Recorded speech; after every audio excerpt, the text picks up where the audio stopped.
All right, here's my next project. It's the Wedell Williams racer. It's a 1930s racer. You know, modelers always love the looks of these things, and they have nice wide wings and things like that. So this is a kit from Volare, and oh, where did I put here it is. Sorry, I'm not going to do a retake. But anyway, this is a kit from Volare. There you go. It's a no-cal.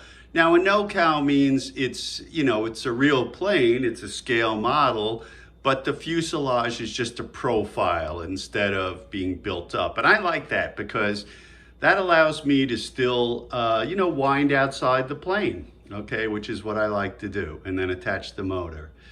All right, so it's a really nice kit. They actually give you tapered leading and trailing edges here. Obviously, all the parts you need for the fuselage and things like that. It's interesting that they even give you the forms to make these, okay? Now here they show 2 30-second laminated strips, but I'm probably not gonna do that because I'm building it for indoor. So I'll probably just do one. And the other thing is everything else is a 16 square, but I'll probably just do a 20 of this square, okay, to lighten it up. They said it weighed about 6 grams. I'm hoping I can maybe get it down to 5 grams or something like that. Again, because I'm doing it indoor. They even give you pieces to laminate the stick, but I'm going to use a rolled tube here and then a tail boom here to save a little bit of weight. Okay? The other thing I like about this is that I'm not good at detailing on scale. I don't do this lettering and stuff, but here you can get printed tissue where you can do it yourself if you have an inkjet printer, but I don't. But I actually just bought it. Hummingbird Model Products also sells the printed tissue. Okay, so I'm going to show you that. I'll shrink it and I'll just glue the whole thing right on, and it'll already have all the details. That makes it really, really nice to a non-scale builder like me. All right, so I'm going to get going on it. These build really fast. This will probably be just a couple of days, and I'll show you a little bit of my progress. All right, let me show you what I've done. So here's the fuselage, and this is pretty much just right out of the kit. Now, the only thing I did different is I used a 20th square for all of these, okay, to save a little bit of weight. The other thing I did is that this top piece is kind of curved a lot. I don't like to put stress on it, so I just got a form, and I just wrapped it there, soaked it and wrapped it there, and let it dry so that it has the right shape, okay? It has a little slot for the stab in the back. Oh yeah, the only other change I made is on the fin here, I actually put a rudder. You can see here, and it's actually separated. And then what I do is I cover it, okay, so that holds it on this side. And then I just adjust it and tack glue it a little bit with the little, glue to hold it in place, okay? So there you go. Let me show you the business side of this. So what I did is I like to roll tubes. So this is a .025 roll tube. It's about 9.5 inches long. Now here you don't want it too long because if you make it really long, then when you put a heavier motor on, you're going to change where the center of gravity is, okay? So here I made the tube so that the center of gravity is about right in the middle. And so it won't change if I change the motor. And then for the back part, I just use a boom. This is .015 because you have to support the back.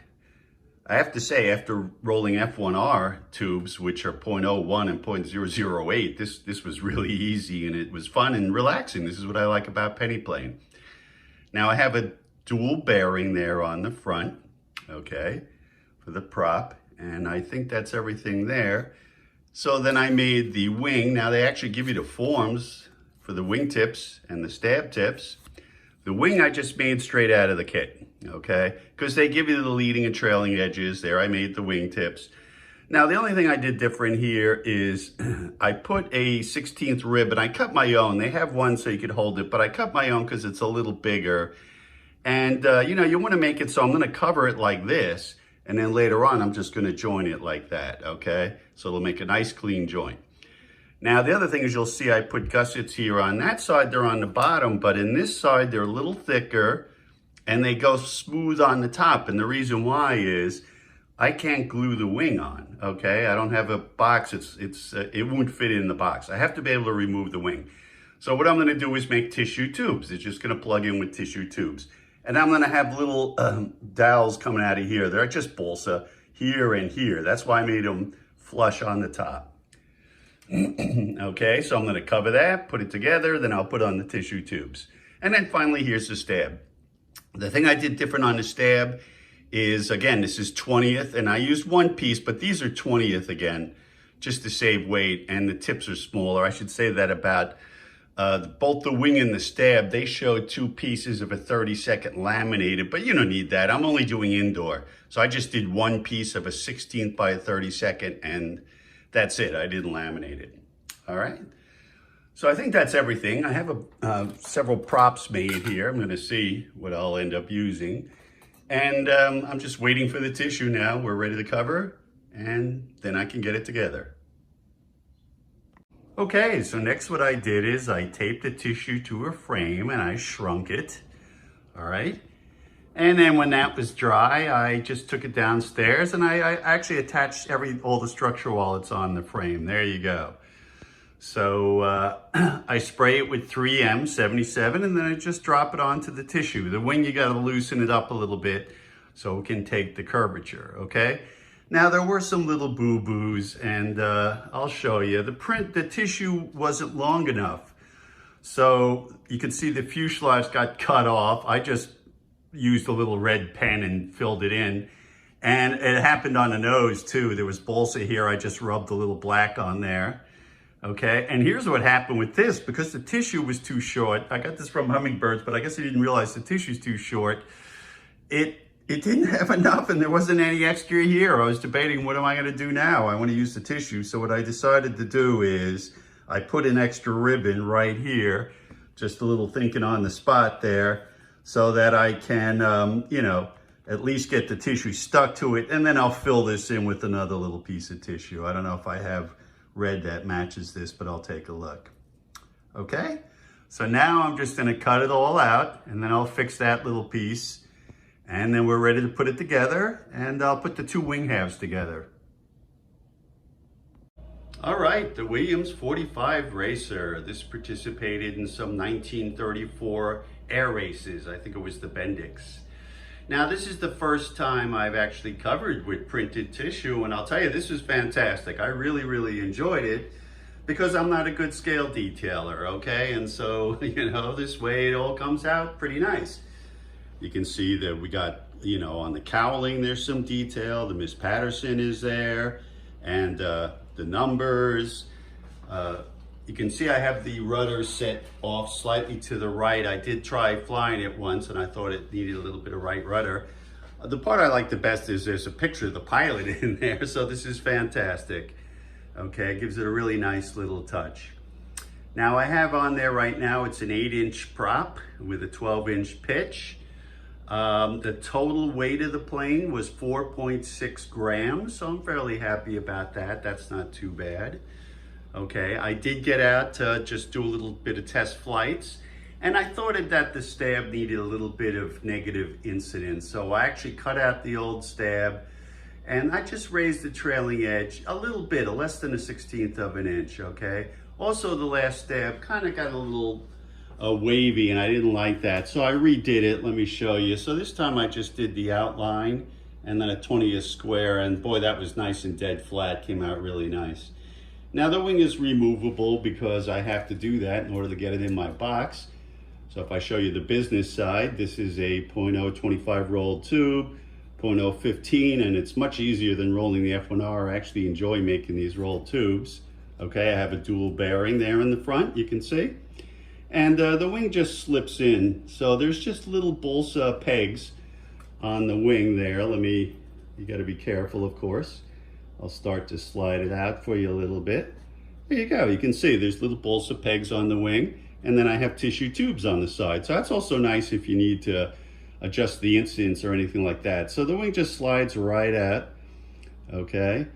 Because the tubes are on the, pegs are on the top, I had to change the way I mount it in the box a little bit. I'll show you that. Actually, when I shrunk it, the tissue was a little short in several spots. You can see I just had to put red in there because it got cut off. And in order to get this on the rudder, I had to move the cockpit back a little bit, and then the nose was a little short, so I had to blacken that in. So these are certain little things that happen there. Okay, next time I'll check the fit of the tissue better. It was a little, particularly after I shrunk it, it was a little too short, which is predictable. All right, so I'm really looking forward to getting out and giving this another shot. All right, so let me show you how I mounted it in the box. Now for the fuselage, I just made a little holder down here with some pegs in it, and it just slips into the tissue tube, so that holds that nice. Now for the wing, normally I would mount it like this, okay? If it was a high mounted wing, then the pegs would be on the bottom, but since it's low mounted, I have to do it the other way. And then you have to make sure it has some clearance, okay? Because of the dihedral, right? You don't want it slipping in the top or anything like that. So what I did here, let me show you. I made some little extensions on my holder. I'll put the wing on. So I just made some extensions, and then there are tissue tubes at the end of it. And so then it just plugs into that, okay? And then that way it holds it out so it clears with the dihedral. There you go. And you just slide that right in. Well, you have to get it the right way. That's upside down. Okay, there you go, because it's loose once you put it the right way. So there you go, it just slips right in. So we're ready to go. I'm really looking forward to getting out and flying this little bit. The props are in a piece of foam on the bottom. You can't quite see that. The fuselage of the penny plane, I have one on the bottom, and the other one goes over there. I'll put that in later. And then of course we have 3 props at this point. They're all in good shape. So we're gonna get out, do some flying, see how it goes.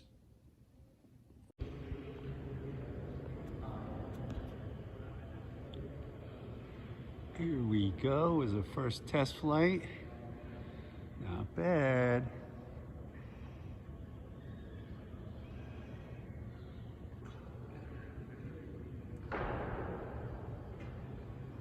All right, looks good.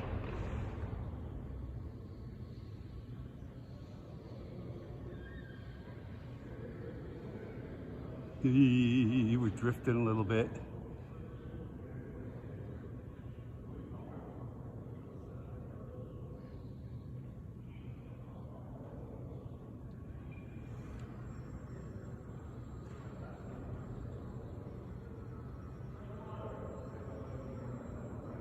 Oh, we hit the light. Ooh. It's gonna probably hit the net.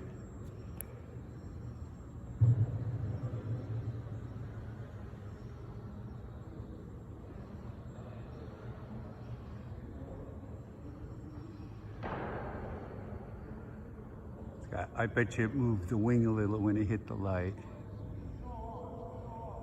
Okay. So there you go, first early test flight. Whoop. There we are.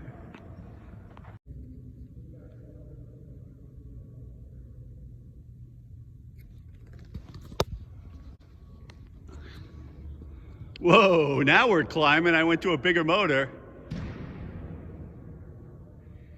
Uh-oh, it's a little too much. Ay, ay, ay. Let's see, this is the danger of flying in the armory. Look at this, we're going right to the ceiling there, which is 50 feet. Good chance I'll lose it. Tom.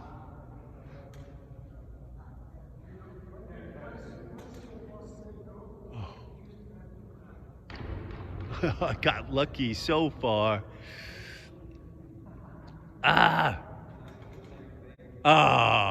That's it.